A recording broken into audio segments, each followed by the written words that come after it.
नमस्कार दोस्तों, आरकेएस जी के चैनल में आपका स्वागत है, जो ज्ञान दृष्टि कोचिंग सेंटर छतरपुर की तरफ से चलाया जा रहा है। अब हमारा उद्देश्य है कि 10वीं का कोई भी बच्चा छूटने नहीं पाएगा, क्योंकि बैक टू बैक आपको क्लासें मिलेंगी। तो आज जो हम पढ़ेंगे प्रश्नावली 1.2। इसके पहले हम 1.1 पढ़ चुके हैं। उसमें जिस प्रकार की भी प्रॉब्लम थी वो आपसे सब बनने लगी होंगी। अगर नहीं देखा वीडियो तो आप देख लो। तो आज पढ़ेंगे प्रश्नावली 1.2। इसमें पढ़ेंगे अभाज्य गुणनखंड विधि। दोस्तों, यदि आप नए व्यूअर हैं तो चैनल को सब्सक्राइब कर लें और बेल आइकन को प्रेस कर लें, क्योंकि जैसे ही नए वीडियो अपलोड होगी आपके पास नोटिफिकेशन पहुंच जाएगी। और यदि आप व्हाट्सएप नंबर से भी जुड़ना चाहते हैं तो आप व्हाट्सएप नंबर से भी जुड़ सकते हैं। आपको व्हाट्सएप नंबर स्क्रीन पर दिख रहा होगा। तो आज हमें पढ़ना है अभाज्य गुणनखंड विधि। इसमें एक चीज तो ध्यान देना इस फॉर्मूले का, पहली संख्या गुणन दूसरी संख्या बराबर HCF गुणे LCM, यानी HCF और LCM का यदि हम मल्टीप्लाई करें तो इन दोनों संख्याओं के गुणनफल के बराबर ही आता है। इसको भी हम चेक करेंगे कि किस प्रकार से होता है। तो यदि हमें अभाज्य गुणनखंड निकालना है, जैसे कोई संख्या दी गई है, इसके कह रहा है अभाज्य गुणनखंड निकालिए, तो अभाज्य गुणनखंड किस प्रकार से निकालेंगे? गुणनखंड जैसे किए जाते हैं हम इसका करेंगे 2 से, फिर 2 से करेंगे 2 3 या 6 होगा, और यहां पे 1 बचेगा तो 10 हो जाएगा, तो 2 5 या 10। यहां पे 5 से होगा इस प्रकार से, यानी पहले 2 से कटेगा, 2 7 14, 0 का 0, फिर इसके बाद 2 से फिर करेंगे, फिर 5 से कटेगा, फिर इस प्रकार से। तो यानी 140 की यदि हम कहें कि जो अभाज्य गुणनखंड है वो कितने होंगे, यानी इसमें देखा जाए तो 2 कितनी बार आया है? 2 बार, तो इसके ऊपर हम 2 की पावर कर दें। 5 कितनी बार आया है? 1 बार। और 7 कितनी बार आया है? 1 बार। तो यदि वो पूछे कि अभाज्य गुणनखंड ज्ञात कीजिए, तो 140 के अभाज्य गुणनखंड हम इस प्रकार से निकालेंगे और ऐसा लिख देंगे। यानी देखें 2 कितनी बार आया है? 2 बार, तो हमने 2 की पावर लगा दी। अगर 3 बार होता तो 3 की पावर लगा देते। तो इस प्रकार से हम अभाज्य गुणनखंड निकाल सकते हैं। अब इसके बाद देखें,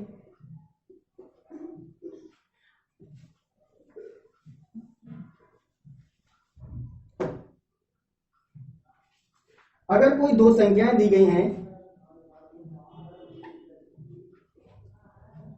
इस प्रकार से 2 संख्याएं दी गई हैं और वो पूछ रहा है कि इसका LCM और HCF ज्ञात कीजिए, तो हम कैसे निकालेंगे? तो सीधी सीधी बात है कि जो LCM और HCF निकालने की प्रोसेस होती है, जैसे हम कहें इसमें जो 26 है इसके गुणनखंड करेंगे इस प्रकार से आएगा, और यदि हम इसके गुणनखंड करेंगे तो जी हमारा आएगा 7 से कटेगा, 7 3 21, और इस प्रकार से जी इसके गुणनखंड बनेंगे। अब इसमें यानी कि जो हमारा 26 है, इसमें कौन कौन संख्या आई है? 2 और 13, यानी 2 और 13। और जो 91 है, इसमें आई है 7 और 13 जी आई है इसमें। अब इसमें देखा जाए, अगर इसमें हम कहेंगे HCF निकालो, तो HCF कैसे निकालते हैं? HCF में क्या होता है, इसमें हमें देखना पड़ता है कि दोनों में यदि वो संख्याएं मिल रही हैं, यदि दोनों में वो संख्याएं मिल रही हैं तो वो चीज हम नीचे लिख देंगे। तो दोनों में 13 मिल रहा है, यानी HCF हमारा कितना आ जाएगा 13। यदि एलसीएम इसी में पूछे तो एलसीएम कैसे निकालते हैं वो भी देख लें। जो एलसीएम होता है वो हमें ध्यान देना पड़ता है कि जो चीज कॉमन होगी उसको एक बार लिखेंगे और बाकी जो अलग अलग डिजिट हैं उन्हें लिख लेंगे। जैसे हम कहें 2 एक बार इसको लिखेंगे, 7 को भी लिखेंगे, लेकिन जो 13 है 13 है जो 2 बार है उसको एक बार लिखेंगे, यानी जो कॉमन है वैल्यू उसको एक बार लिखेंगे। तो इस प्रकार से इसका मल्टीप्लाई करेंगे और गुणा करने से जो आ जाएगा वो इसका आंसर हो जाएगा। तो कितना आएगा इसका, इसमें करेंगे 13 दूनी 26 और 7 का गुणा करेंगे कितना हो जाएगा 7 6 42, 4 7 दूनी 14 और 4 18। तो इस प्रकार से कहें जी हमारा आ जाएगा LCM। यानी हम कहेंगे HCF यदि निकालना है तो उसमें जो कॉमन वैल्यू है दोनों चीजें मिल रही हैं उसको हमें लिखना है, HCF आ जाएगा। और यदि LCM निकालना है तो जो अलग अलग वैल्यू हैं उनको लिखना है और कॉमन वैल्यू को एक बार लिखना है। जैसे यहाँ पे 13 2 बार है तो हमने इसको एक बार ही लिखा। तो इस प्रकार से हम HCF और LCM निकाल सकते हैं।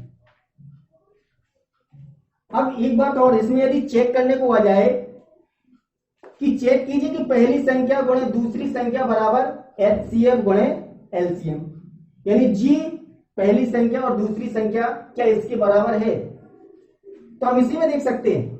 देखो हमें HCF कितना मिला है,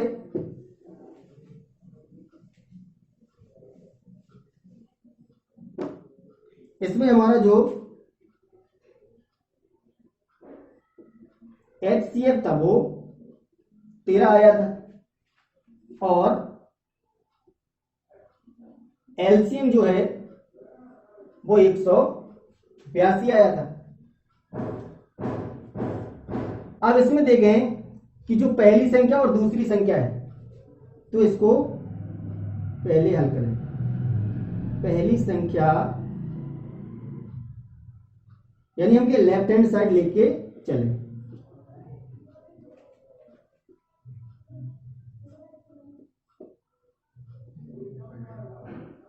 तो पहली संख्या गुणे दूसरी संख्या, तो पहली संख्या कितनी है 26 और दूसरी संख्या 91। इसका गुणा करें तो कितना आएगा 9 का 6 बार 9 6 54, 5 9 दूनी 18, 18 और 5 23, यानी इसका हमारा आंसर आएगा 2366। अब इसी प्रकार से हम HCF और LCM का कर लें, यानी इसका डायरेक्ट यहां पे लिख दें कितना आ जाएगा 2366। अब राइट हैंड साइड ले लें तो HCF और LCM। तो HCF हमारा कितना दिया है 13। अब इसका मल्टीप्लाई कर लें, अगर इसका मल्टीप्लाई करेंगे तो कितना आएगा अलग से कर लें। 3 दूनी 6, 3 8 24, 2 3 2 5।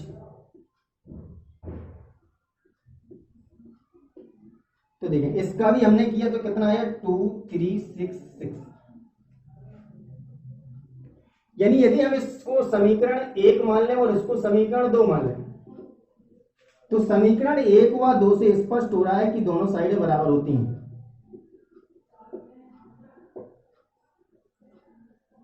इसमें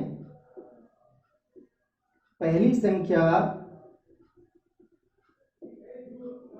गुणे दूसरी संख्या बराबर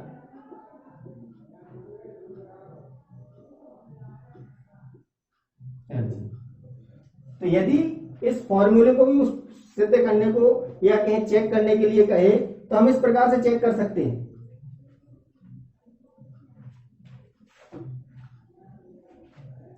अगला क्वेश्चन देखें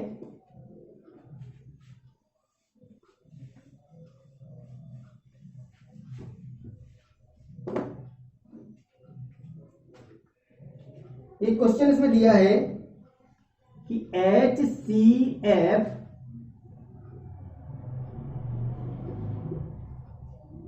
इस प्रकार से लिखा है, दिया है इसका कितना 9 दिया है, ये दिया है और कह रहा है ज्ञात क्या करना है LCM, इसी का जो है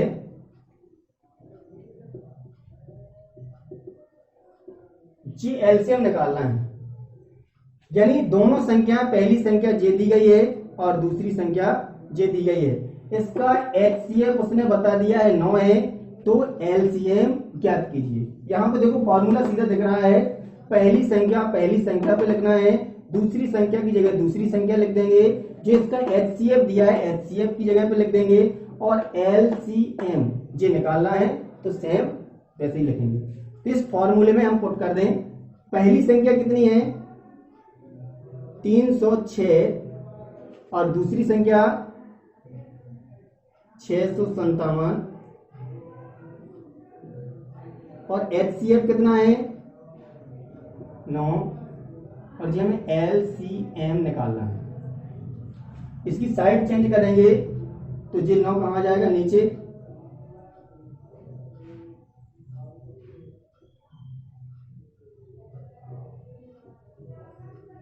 इस प्रकार से, और इसको अब काट लें। अगर इसको 9 से काटें तो 9 7 63 और 9 3 27, यानी इस तरफ हमारा बचेगा 306 और मल्टीप्लाई में जी, इसका गुणा कर लें, जो आएगा वो आंसर है। 3 6 18, 3 3 9, 7 6 42, 7 3 21, 8 3। तो इस प्रकार से हमारा LCM कितना आ गया,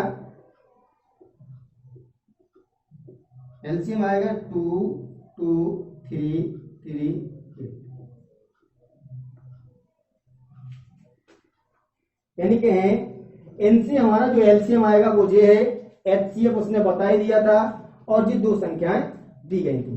तो चाहे वो HCF कहे और चाहे वो LCM कहे, HCF कहेगा HCF की जगह पे लिख देंगे, LCM कहेगा LCM की जगह पे, जो भी संख्या वो पूछेगा वो वैल्यू निकल आएगी। यानी 4 वैल्यू है तो 4 में से 3 वैल्यू दी जाएंगी और 1 वैल्यू निकालना पड़ेगी। तो इस फॉर्मूले से हम निकाल सकते हैं।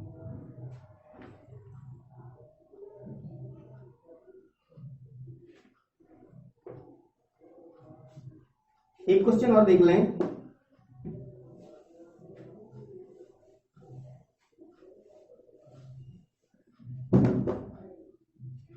इसमें लिखा है कि जांच कीजिए कि क्या किसी प्राकृतिक संख्या n के लिए संख्या 6 की पावर, संख्या जो दी गई है संख्या 6 की पावर n अंक 0 पर समाप्त होता है।